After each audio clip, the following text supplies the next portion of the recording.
Hello friends, welcome to Gyansheela education. तो दोस्तों, जैसा कि आपको पता ही है कि अभी बस लगभग 1 महीना 10 दिन में हमारा एसएससी सीजीएल 2022 का नोटिफिकेशन आ जाएगा, जो कि कैलेंडर के अकॉर्डिंग एसएससी ने क्लेम किया है कि 10 सितंबर 2022 को इसका नोटिफिकेशन आएगा और दिसंबर में आपका टीयर 1 का एग्ज़ाम स्टार्ट हो जाएगा। तो पॉसिबिलिटी है कि आपका जो एग्ज़ाम है टीयर 1 का वो दिसंबर एंड में हो, या हो ये भी हो सकता है कि जनवरी फर्स्ट वीक से हो। बट मुझे ऐसा लगता है कि मैक्सिमम पॉसिबिलिटी कि एसएससी इसी साल इस एग्ज़ाम को करवा लेगा। ठीक है, अब सबसे इंपॉर्टेंट चीज़ हमारी क्या प्रिपरेशन स्ट्रैटेजी हो कि हम ये इंश्योर कर लें कि कम से कम हम टॉप 100 में रैंक लगा रहे हैं।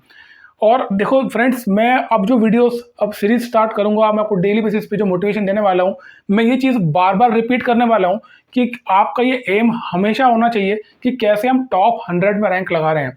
कई लोग हैं ना, आपको यूट्यूब पे आप मजाक उड़ाएंगे।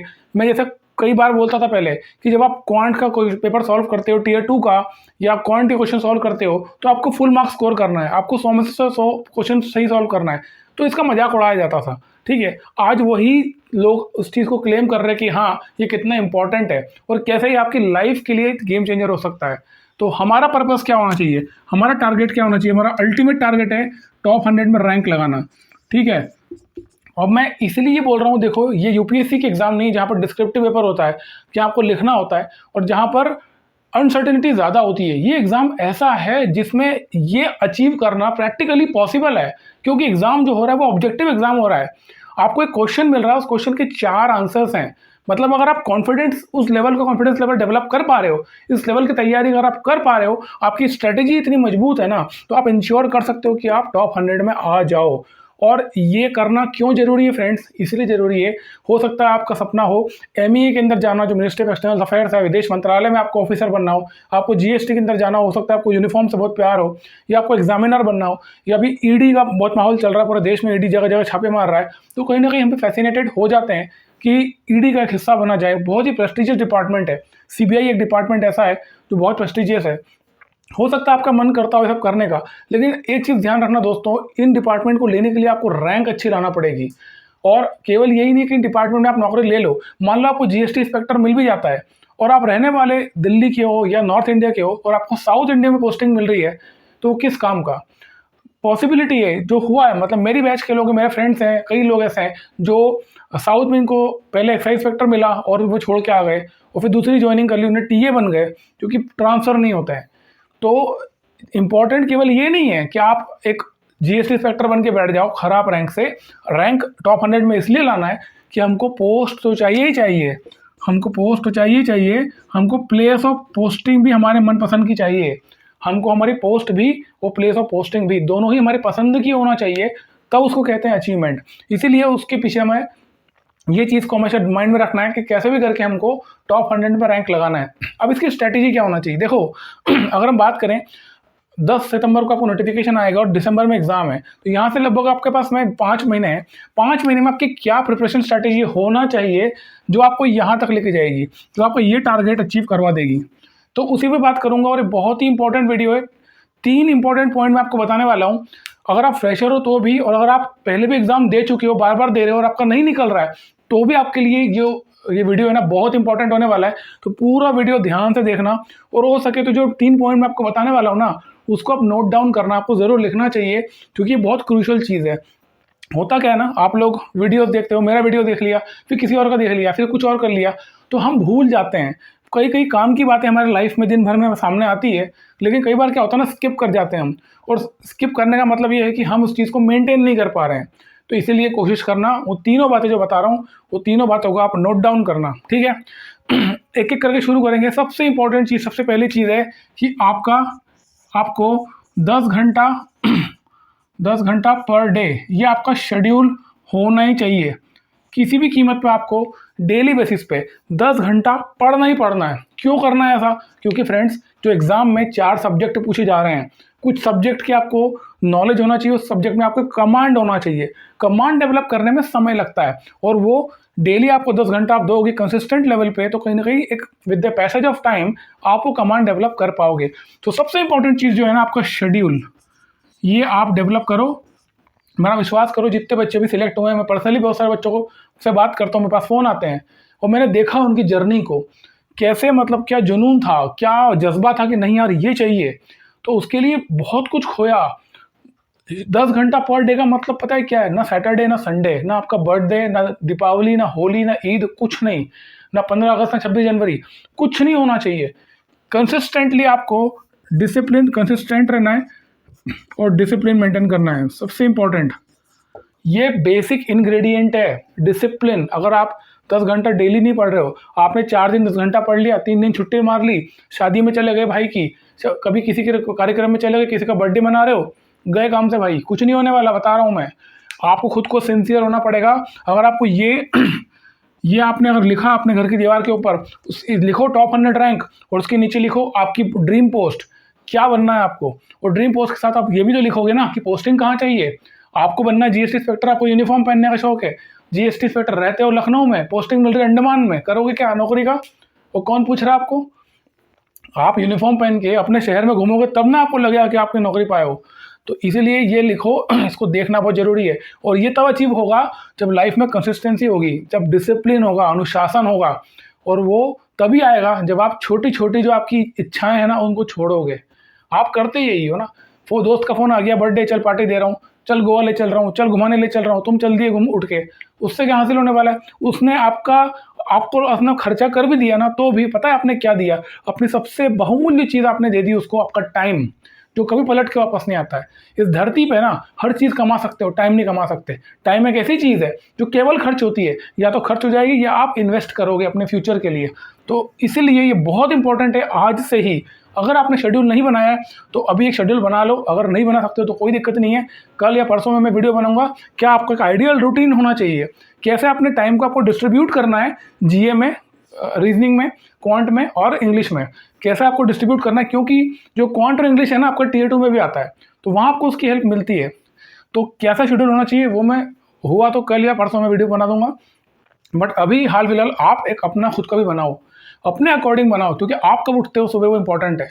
अगर आप 12 बजे उठते हो, आप सुबह 6 बजे सो रहे हो, तो आप उसके हिसाब से बनाओगे ना। अगर आप सुबह 4 बजे उठ रहे हो तो आप उसके हिसाब से बनाओगे, ठीक है। तो एक शेड्यूल होना चाहिए, कंसिस्टेंसी होना चाहिए, 10 घंटा प्रतिदिन आपको किसी भी कीमत पे पढ़ना ही पढ़ना है, ठीक है।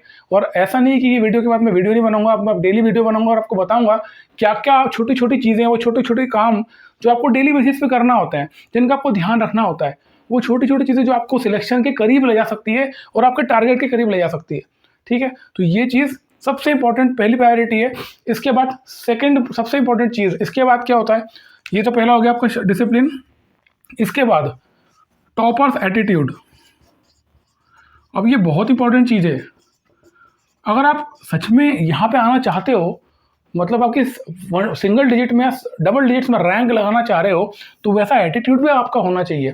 तो टॉपर्स एटीट्यूड होता क्या है? टॉपर्स एटीट्यूड मतलब क्या? जब आप पढ़ाई कर रहे हो, जब आप मिशन पर हो, आपका एक करियर है, तो 24 घंटे आपका मन में वही चलता रहना चाहिए। आपको जो टाइम है ना, वो वही सब कुछ है। तो आप बिल्कुल भी टाइम वेस्ट नहीं कर सकते। आपको हर एक मिनट को मैक्सिमम यूटिलाइज करना है। जैसे मैं आपको अपना बताता हूँ, जब मैं 11th-12th में था तो मुझे ये रियलाइजेशन हो गया था, मतलब लोगों ने बताया था, स्कूल के टीचर्स ने बताया था कि 11th-12th की जो पढ़ाई है बहुत क्रूशल होती है फ्यूचर के लिए। आप इंजीनियरिंग भी करोगे, कुछ भी करोगे, तो ये बेस होता है। तो मुझे लगा यार बहुत इंपॉर्टेंट है, तो मैंने एक डिसीजन खुद से अपने आप ही ले लिया था। मतलब ना मुझे किसी ने बताया, और पता नहीं कैसे मेरे मन में ये चीज़ आ गई थी कि जब मैं स्कूल जाता था तो मैं पैदल स्कूल जाता था। तो जनरली हम दोस्तों के साथ जाते हैं, आसपास गली में जो रहते हैं सब इकट्ठे होकर जाते हैं। तो जब साथ में जाते हैं ना तो मस्ती करते हुए जाते हैं। कभी अमरूद तोड़ रहे हैं, कभी किसी के घर से कैरी तोड़ रहे हैं, कभी किसी की घंटी बजा के भाग रहे हैं, या आपस में बातें करते करते जा रहे हैं। तो मैंने ये डिसाइड किया कि नहीं यार, अब एज हो गई है, अब 11th-12th आ गया है, तो बहुत इंपॉर्टेंट है। 11th में था मैं उस समय, तो अब यार ये समय अपन गंवा नहीं सकते। तो मैंने जो वो टाइम था मेरा, लगभग 1.5 किलोमीटर मेरा स्कूल था मेरे घर से, तो मैंने ये डिसाइड किया कि मैं अकेला स्कूल जाऊँगा। मैं सुबह सुबह 10-15 मिनट 20 मिनट पहले निकलता था, अकेला पैदल चलता हुआ जाता था, और जो भी मैंने पढ़ा था ना कल, मुझे फिजिक्स के, केमिस्ट्री की या मैथ्स के फॉर्मूले होते थे, उन फॉर्मूलेज को, उन चीज़ों को मैं रिवाइज करता हुआ जाता था। तो ये चीज़ें बहुत हेल्प करती है। छोटा सा डिसीजन, छोटी सी चीज़, मैंने छोटा सा परिवर्तन लेके आया जी, मैंने साथ छोड़ा और अकेला चला। उसका एडवांटेज मेरे को ये मिला कि मेरे को कोई फॉर्मूला रिकॉल नहीं करना पड़ा, वो बाय डिफ़ॉल्ट ही मेरे को याद हो गए। तो ये चीज़ें होती है। जो एटीट्यूड है ना, ये बहुत इंपॉर्टेंट होता है, और ये डेवलप करना पड़ता है। ये आपको कोई देगा नहीं, या आप कहीं से पैदा नहीं करोगे, ठीक है, ये आपको खुद से पैदा करना पड़ेगा।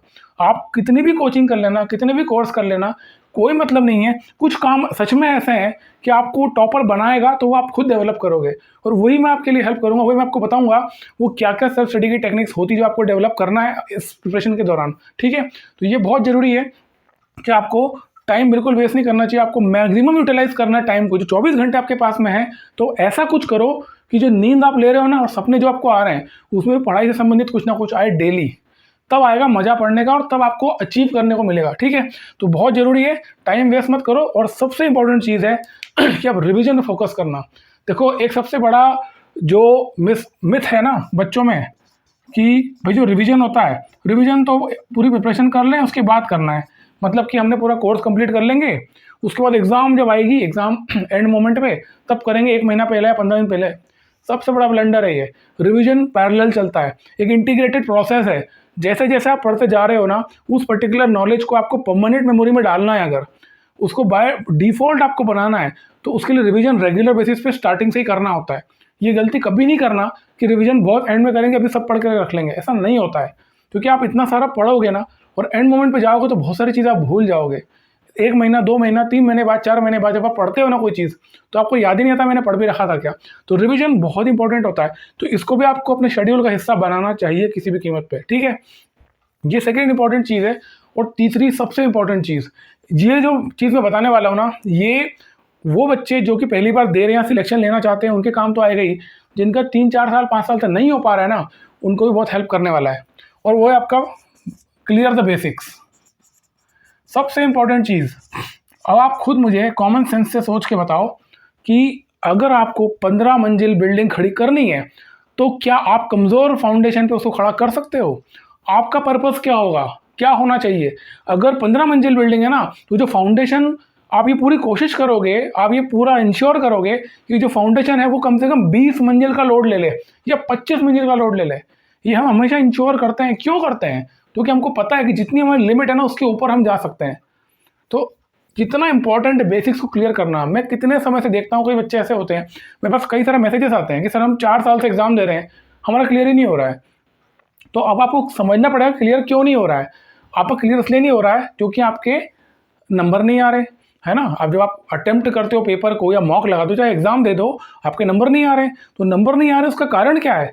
उसका कारण ये होगा कि कहीं ना कहीं आपके बेसिक्स कमज़ोर होंगे, आपके बेसिक स्ट्रांग नहीं है, आपका फाउंडेशन स्ट्रांग नहीं है, आपको पता ही नहीं है। आप ट्रिग्नोमेट्री लगा रहे हो, आपको फॉर्मूले नहीं याद आ रहे हैं। आप ज्योमेट्री क्वेश्चन लगा रहे हो, आपको कॉन्सेप्ट क्लियर नहीं हो पा रहा है। टाइम एंड वर्क का क्वेश्चन लगाते हो, आप कॉन्सेप्ट क्लियर नहीं है, आप उलझ जा रहे हो कॉन्सेप्ट में।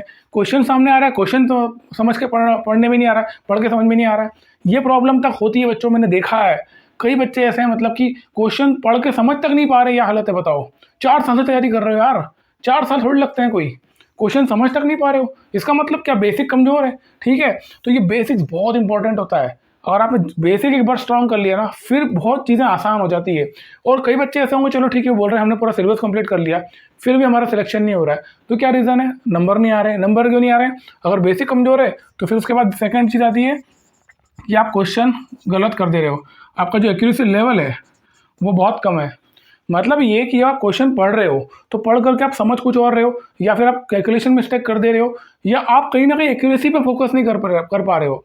आप जब क्वेश्चन सॉल्व कर रहे हो तो आप ये इंश्योर नहीं कर रहे हो कि मुझे एनी हाउ इस क्वेश्चन को सही सॉल्व करना है। क्योंकि एक चीज़ ध्यान रखना फ्रेंड्स, ये बहुत बड़ा ब्लंडर बच्चे करते हैं। जब आप पेपर दोगे ना तो एसएससी का एक जो मार्किंग सिस्टम है ना, वो आपको एक सही क्वेश्चन के लिए ना 2 नंबर देता है, ठीक है। और अगर आप गलत क्वेश्चन करते हो ना उसी को, तो आपको -0.5 ले लेता है, मतलब कि आधा नंबर आपका काट देगा। बट मैं आपको फैक्ट बताता हूँ, एक्चुअली वो आधा नंबर नहीं है, वो -2.5 है। क्यों है वो? मतलब एक क्वेश्चन वो आप जो गलत कर रहे हो ना, आप 2.5 नंबर नुकसान में चले गए। 4 क्वेश्चन आपने गलत कर दिए, 10 नंबर का नुकसान हो गया। ये 2.5 नंबर क्यों नुकसान है? क्योंकि जो आप क्वेश्चन अटेम्प्ट कर रहे हो, इसका मतलब ये है कि आपको क्वेश्चन आता था तभी आपने अटेम्प्ट किया, और वो क्वेश्चन आता था, अटेम्प्ट किया और गलत कर दिया, तो इसलिए -2.5 हुआ। जो आपके 2 नंबर आपको मिलना चाहिए थे, वो आपने 2.5 नंबर गवा दिए। तो यार बहुत इंपॉर्टेंट, बहुत ही क्रूशल चीज़ है ये एक्यूरेसी। नहीं कोई काम करता है इसके ऊपर, मैं बताऊंगा आपको वीडियो बना के कैसे काम करना है एक्यूरेसी के ऊपर। बहुत आपको पता है एसएससी में एक्चुअली एक्यूरेसी लेवल के नंबर नहीं मिलते हैं, बैंकिंग में मिलते हैं। कई एग्जाम ऐसी होती है जहाँ पर आपको एक्यूरेसी के नंबर भी मिलते हैं। दो स्टूडेंट्स हैं, दो स्टूडेंट ने, एक ने 10 सवाल सॉल्व किए, दूसरे ने 10 किए, एक ने 10 में से 9 सही किए और दूसरे ने मान लीजिए 9 किए और 9 के 9 सही किए, तो जिसको एडवांटेज किसको ज़्यादा मिलेगा? 9 दोनों ने सही किए, लेकिन एक ने एक गलत भी कर दिया और एक ने एक छोड़ दिया, तो वो जो जिसका एक्यूरेसी लेवल 100% है ना, उसको एडवांटेज मिलेगा इस केस में। समझ में आ रहा है? इसकी वैल्यू होती है। तो एक्यूरेसी बहुत इंपॉर्टेंट चीज़ है और चिंता मत करना, मतलब मैं वीडियोस बना के बताऊंगा कि कैसे इसको भी आप इंप्रूव कर सकते हो, उसका कोई इशू नहीं है, ठीक है। बट एक्यूरेसी लेवल एक ऐसा पार्ट है इसका जो आपकी प्रोसेस में आपको लेके आना पड़ेगा, इस पर भी काम करना है।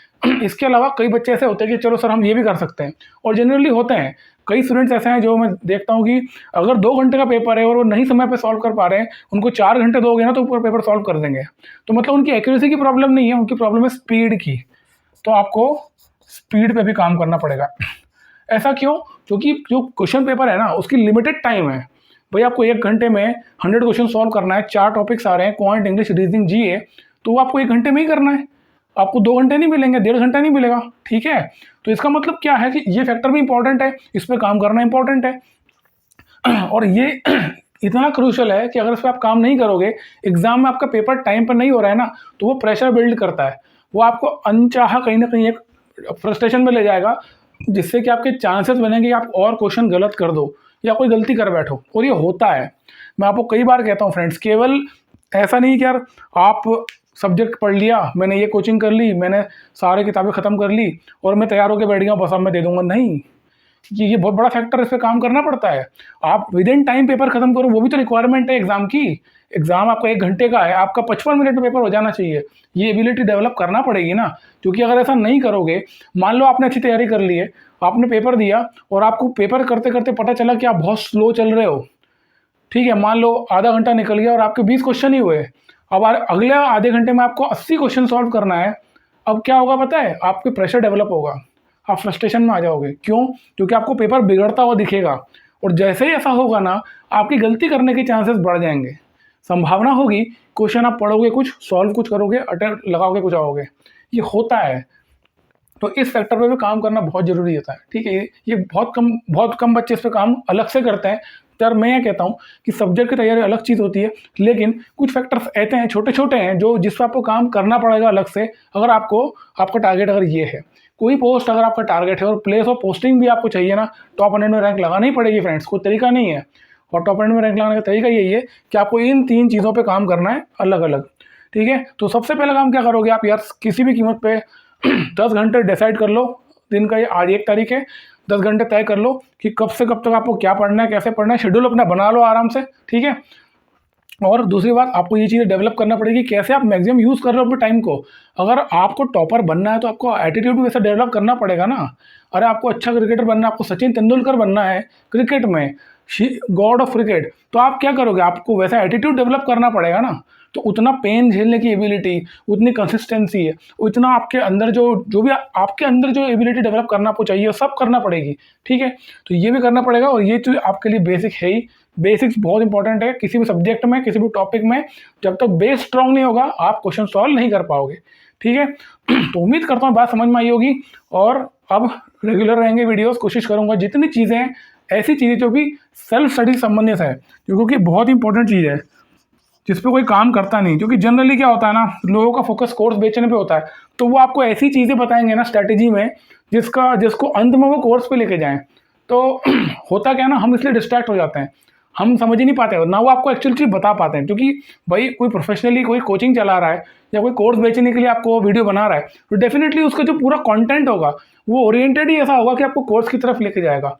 तो और मेरा ये कहना है कि सेल्फ स्टडी एक ऐसी चीज़ है ना जो आपके एग्जाम क्लियर करवाएगी, इसके अलावा तरीका है ही नहीं। मेरे पास ऐसे ऐसे बच्चे हैं, 8-8 10-10 टीचर के, मतलब मेरे को तो एक बार लिस्ट भेजी एक लड़के ने, और मैंने नाम ढूंढा कि भाई कोई टीचर का होगा जिसका कोर्स नहीं लिया, सारे कोर्स लेके बैठा हुआ है, उसके बाद भी सिलेक्शन नहीं हो रहा है। इसका मतलब क्या होता है? कोर्स लेने से सिलेक्शन नहीं हो रहा है, आपको बेसिक्स पे काम करना, अपने आप के ऊपर काम करना पड़ेगा। वो छोटी छोटी चीज़ें जो कि आपको अपने गोल की तरफ लेके जा रही है, उसके ऊपर आपको काम करना पड़ेगा, ठीक है। तो ये सबसे इंपॉर्टेंट चीज़ है। और अब से जो मेरे सेशन होंगे, जितने भी मेरे वीडियोस आएंगे, वो सेंटर्ड होंगे सेल्फ स्टडी पे। मैं आपको बहुत सारी चीज़ें ऐसी बताऊंगा जो बच्चे गलतियां करते हैं, मैं बहुत सारी चीज़ें वो बताऊंगा जो टॉपर्स अडॉप्ट करते हैं, टॉपर क्या सोचते हैं, कैसे अपना शेड्यूल बनाते हैं, क्या उनका एटीट्यूड रहता है, वो सब बताऊंगा ताकि आपको क्लैरिटी बने कि प्रिपरेशन कैसे करनी है। ठीक है, तो उम्मीद करता हूँ ये सेशन आपके काम का हेल्पफुल लगा होगा और वीडियो को लाइक कर दो। Thank you so much. जय हिंद।